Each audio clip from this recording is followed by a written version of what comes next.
öðrubraut Hjörleifur Brynjarsson, Breiðablik. Á þriðjubraut Kristján Blær Jónsson, Breiðablik. Og fjórðubraut Sveinn Sandsteð, Breiðablik.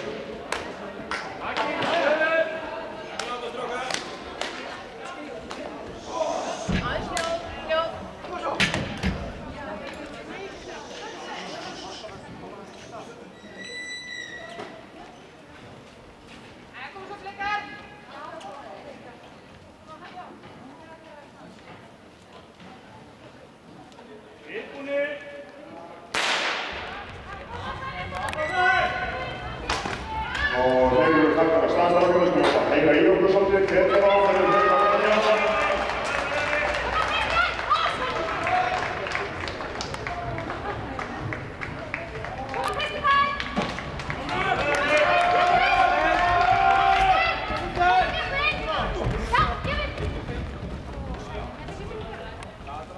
Og það var Kristján Blær sem kom fyrstur bak hér. 23.